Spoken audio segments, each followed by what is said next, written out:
Shabbat Shalom. On this Shabbat of Shabbat Nachamu, we're beginning comfort, moving in the stage from Tisha B'Av and destruction into what it means to find solace and comfort. This year, as in many ways, these things hit differently than they used to. We talk every year, speaking of camp, Tisha B'Av, by virtue of an irony of the calendar, that's the holiday you get at Jewish summer camp, right? You get the saddest day of the year. And so working there for years, working with the staff, it was always this sort of wrestling match because the staff, the educational staff, when we talk about Tisha B'Av, commemorating the destruction of the temples, they would often want to turn it into, but hope. You know, how do we build from destruction and what can we do moving forward? And we're going to show a movie like Pay It Forward. I really had to stop that one one summer. Right? And I would sort of wrestle with them and say, no. Tisha B'Av is about sitting in the sadness. On Tisha B'Av, we just feel sad.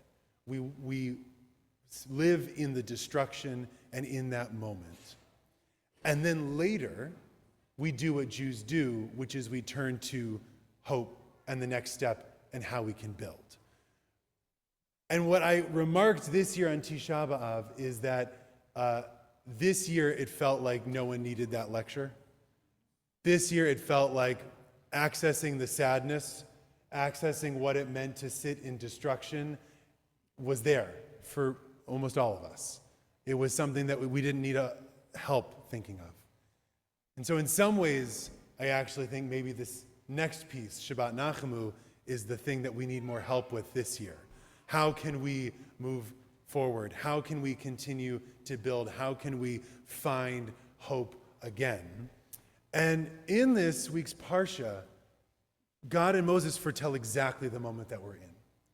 Because God, in sort of giving this prophetic rundown of here's what's going to happen, you're all going to sin, there's going to be destruction, it's going to be really, really bad, and goes through almost a list of in every way, you're going to lose your autonomy, you're going to lose the temple, you're even going to, depending on how you read this verse, lose God.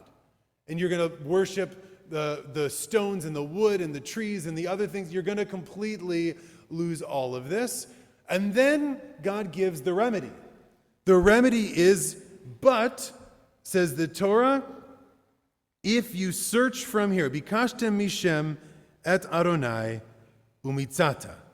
Right? If you search in this place from here, you will find God. If only you seek with all your heart and all your soul. And I have read this a million times, and I've blown right by it, but there's something kind of interesting happening here. You might expect God to say, and if God were a Greek God, this is what it would be. Bad things are going to happen, it's going to be horrible, and eventually I'm going to come save you. Don't worry, right? That's basically what happens in Egypt, right? At a certain point, God's going to just decide, all right, enough with the suffering, I'm here, I'm going to get you out of it. But that's not what this says. In the moment of darkness, in the depths of this place, ubikashtem, you need to seek for God. And if you seek and search for God, you will find God. And then the cycle of redemption is going to begin. But the agency is put on us to do this searching. So how can seeking help us find God? What does it do for us in this moment? Now, the commentaries have a number of ideas on what this can mean, right? Now, sorry, I forgot the one that I wanted to start with. I apologize. Okay. Right. Rashi leaves this alone, but on the comment on the verse before it, where it says you are going to serve these foreign gods, right? Rashi and the translation of Onkelos do a little bit of a two-step, and they say, no, it's not that you are going to serve foreign gods, it's that you are going to serve nations that serve foreign gods. So before we keep going, what is the distinction that just happened there? If I'm serving a foreign god, it means that I'm now what? An idolater. If I'm serving a nation that serves foreign gods, what am I? A slave. But one that hasn't left the core of what it means to be a Jew behind.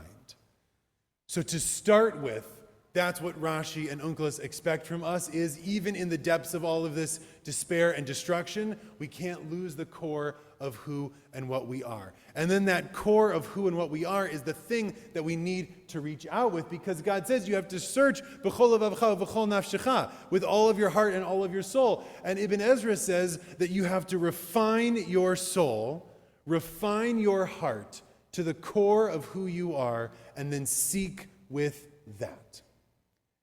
And that, I think, is the crux of it for today. The seeking, the searching is the way that we refine ourselves to the core of who we are, because what we want to know reveals who we are and who we want to be. What we're looking for reveals something about ourselves. By the way, this is, you don't have to take the Torah's word for it, just the world of Google searches. Right? The number of things that are found out by what someone's Google search history is, right, teaches us who we are. My personal favorite, well, in the news right now, is the senator accused of taking gold as bribes. Does anyone read this article? How was he caught? Because 5 minutes after his supposed meeting where he accepted gold bars, he Googled, how much are gold bars worth?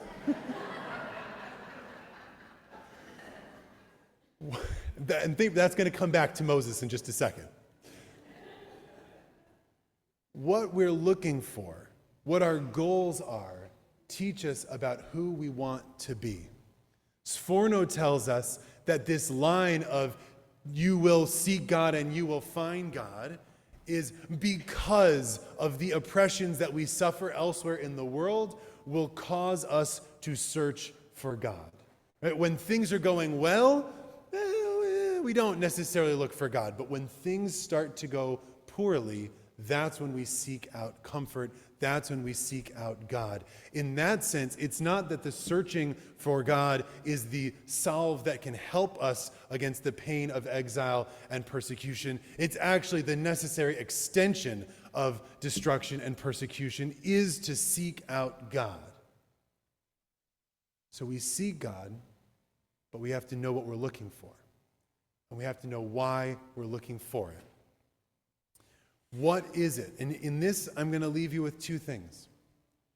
We enter into the weeks of consolation after Tisha B'Av, and we look for hope, life, love, right? No better way is that exemplified than the date.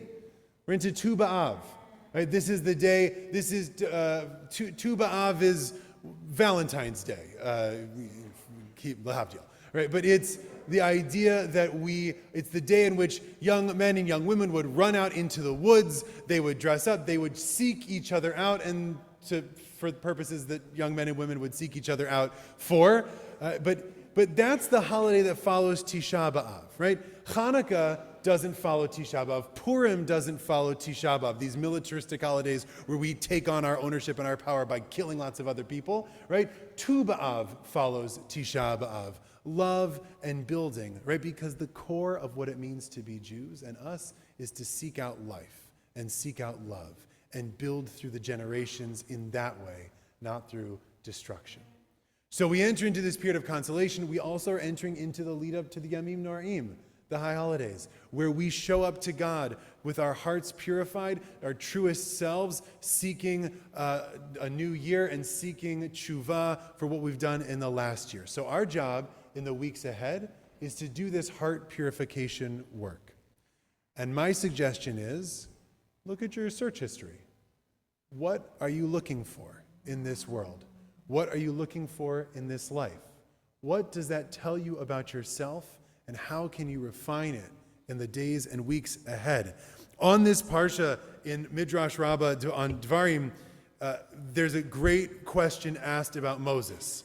The question asked about Moses is, why was Moses so special that God looked out for him in these moments. All through, right, we know why Moses was the one who God chose to lead the people or to show up to Pharaoh, right? He was the one who had to do it because he grew up in Pharaoh's house, et cetera, But moving forward, what did Moses do, asked the rabbis in the Midrash, to get God's special protection and attention? And they say, because in the 3 days leading up to the Exodus from Egypt, right, when they're getting ready for the trip, what are all of the Israelites running around and doing? They're out running around collecting what from their neighbors? Gold. Told you we're going to come back to gold. They're out collecting all the gold and the silver of their neighbors. What's Moshe doing according to the Midrash? He's looking for the coffin of Yosef, of the bones of Joseph, which we're told that in an effort we know that the Israelites can't leave Egypt until they get the bones of Joseph. And so Pharaoh, trying to keep the Egyptians there, put Joseph's body in this metal coffin and sunk it to the bottom of the Nile River. Ha ha ha ha, you're never getting out now. So Moses spends 3 days seeking and searching for the bones of Yosef. Eventually, an elder tells him what happened. It's sunk, it's there in the Nile. He stands on the banks of the river. He calls out to God, and a miracle happens, and the coffin rises up, and he grabs it. And we're told in the Midrash that he slings it over his back, and that as everyone is walking out of Egypt, all of the Israelites carrying their gold and silver that they stole from their neighbors, Moses is carrying the coffin and the bones of Yosef. The connection to history that will liberate his people, the thing that they need to bring with them to get out. What we are searching for tells us about who we are. What are we looking for? The gold and the silver? Or are we looking for the bones of our ancestors, our spiritual heritage that we can bring forward? Our job over the next few weeks is to take comfort in that search. Knowing what we want can be half the battle.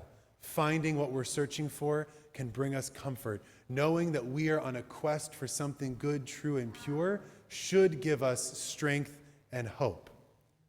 And we also have to think to ourselves, who are we and what do we want out of life?